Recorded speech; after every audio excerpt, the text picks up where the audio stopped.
I almost mentioned a mango because some fiesta tables, you see how they put, and I love mangoes. It's mango season right now in PD. So I'm really enjoying that. Buenas and half a day, si Patrick Palomo zo, tau piti. Mafanyagun wamzo za Sen Gela isininteko gisanalomo. Todo itinigay siya na kanta.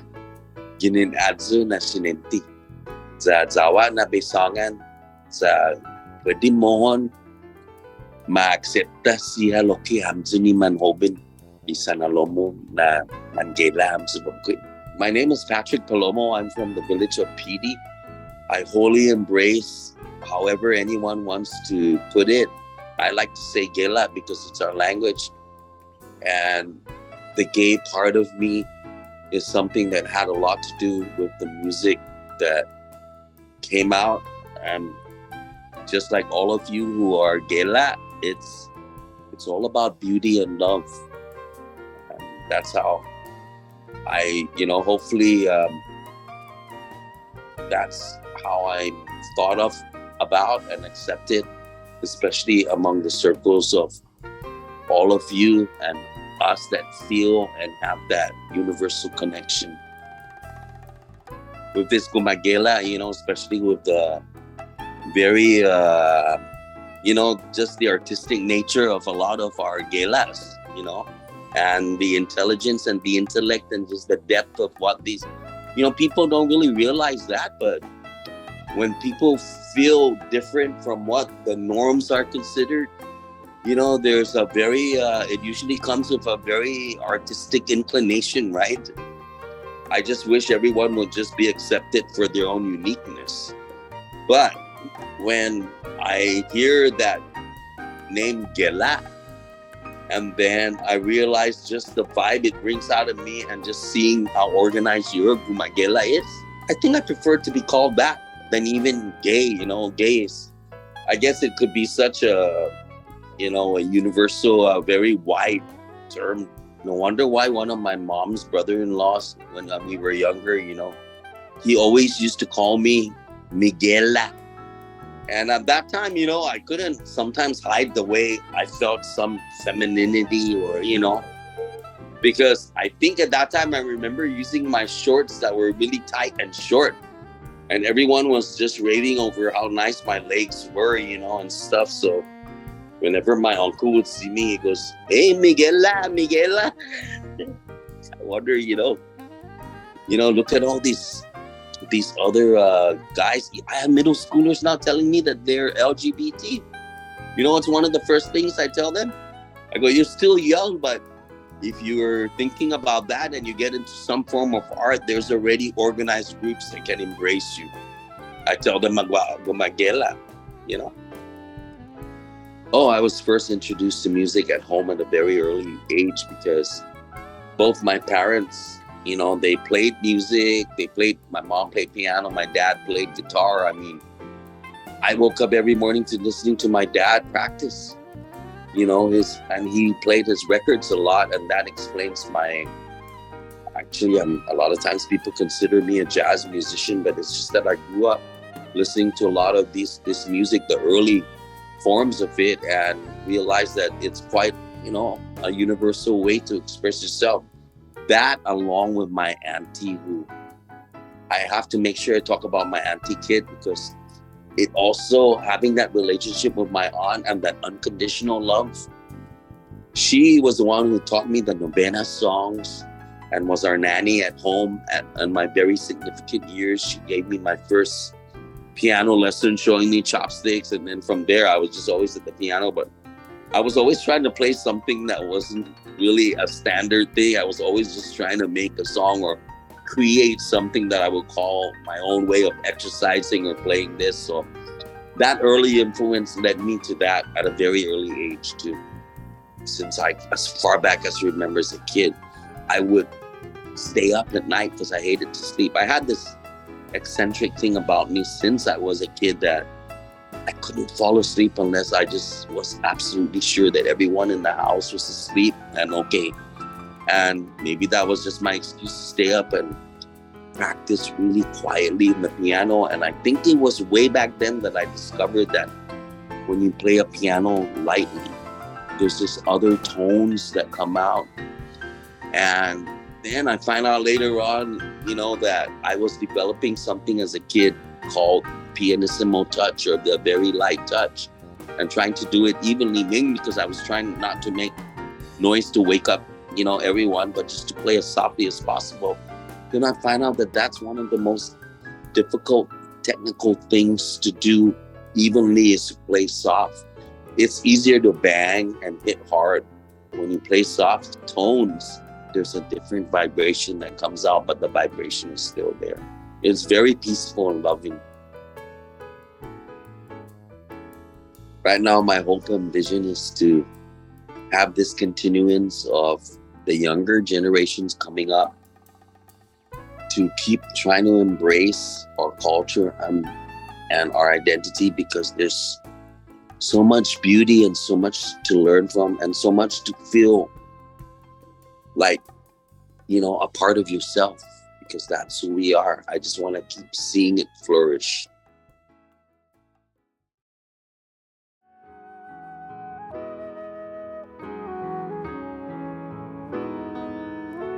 A song for you, dear golden blue, expressing happiness.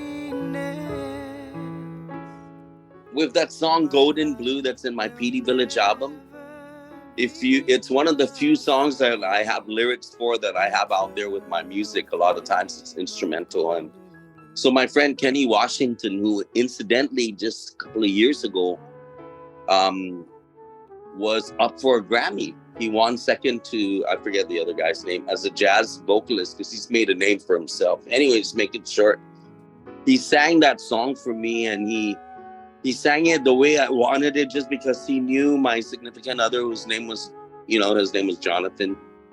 When there's real love, for myself as a songwriter and a musician who love to just try and express what I'm feeling through what I'm playing to make it legit for myself.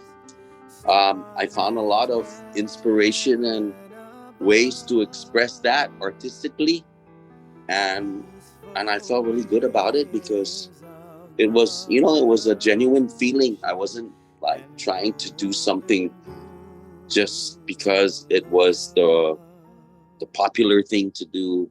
It made me accept more of and have more confidence, because I used to be mamalo to even share what I was writing about before, until I started to learn more about music, then realized that some of it was, the vibe that generated it was the relationship I had, or how I felt about somebody, and like going back to what we spoke about, my PD Village album.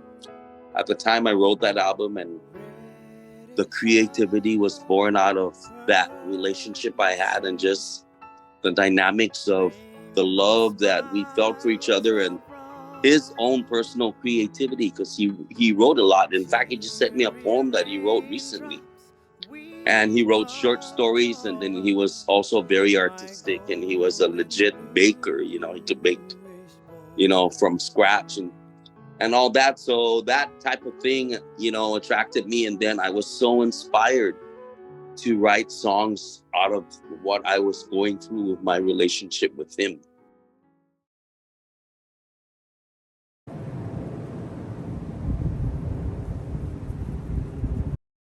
I went to LA to do my thing at Keck Hospital. Somehow I just feel like since the very beginning of me trying to deal with this health issue, I always felt like guided. I always felt like I had a guardian angel. And I truly believe that, guiding me along the way. Music was always a big part of me, because even when I met my doctor and my nurses, I was asked what I do, that the whole subject came up.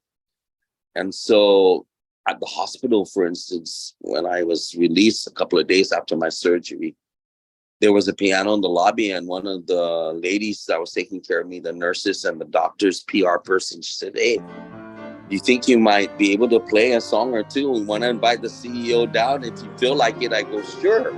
And it was then already that I knew that I had to integrate playing, and I'm still playing now. You know, I'm still gigging 3-4 nights a week.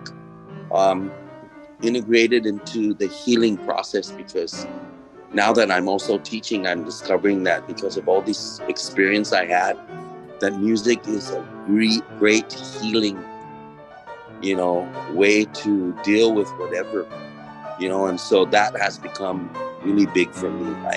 I even did before I left the States, I did a concert for the nurses about a year ago with Nate Titan, who was, you know, kind of taking care of me. He's a percussionist, kind of like an adopted son, you know. He's really doing well for himself.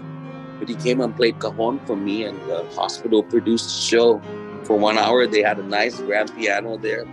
They had a tech guy who was so gorgeous. I was trying to not get distracted. And so he set up everything. They had a video clip of my students singing happy birthday. I was just, because they did it all. They just asked me if I could play, and they put together this thing. And so some of the nurses came and sat. And so that's just, you know, how I have to say that playing music has helped me still, and I'm still dealing with this. I still got maybe another year of treatments, but all the lab results are looking really well, and no detection of what, you know, had already began to spread. Coming from that, I guess, like, what motivates you to keep playing, and like what motivates you to keep performing? And right now, I have to wait.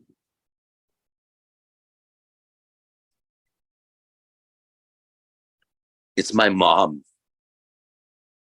I mean, I sleep next to her every night. She's still teaching these lessons. And because as an artist, I have to give her a lot of credit, and my family for supporting me, because it's not the most viable. I may have made a name for myself, but even with the kind of music I do, it's not something that, you know, you'll find in Billboard or what. It's not commercial, but yet it's still very artistic and an expression of myself and our culture. But I just knew the type of person my mom is, and to this day, she's still trying to teach that lesson. So I have to really give her all that credit.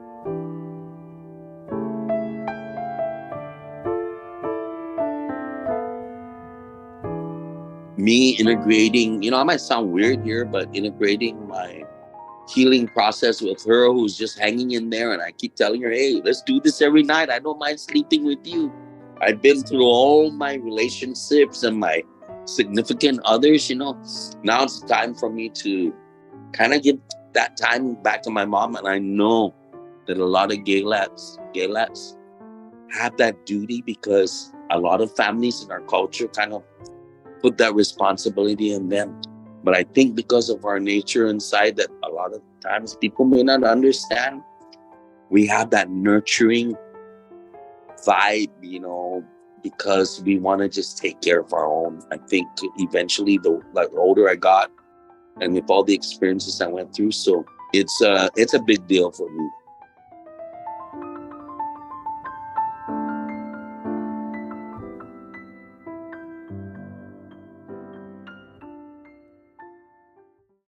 I'm choking up because I know what your experience was too. And I have I just have a very sensitive vibe towards people that are experiencing what I'm experiencing.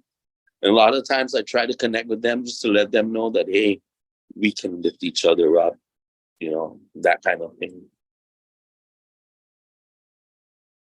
You're making me cry. Oh. There goes, you know, I told her, it's funny because even at school, when my students are going through something, I even want to rename the place called Music Academy at Mount Carmel School, Place of Refuge. Yeah. They can feel their thing, and I want to relate to them. And even without the lack of resources and the craziness, I know that a lot of the students, it got to them to be able to have that thing that they can use for their art, for their music, if they choose to pursue it. When you can tap into what you're feeling, it makes every note you write, play, and sing come to life. I like what you said about place of refuge.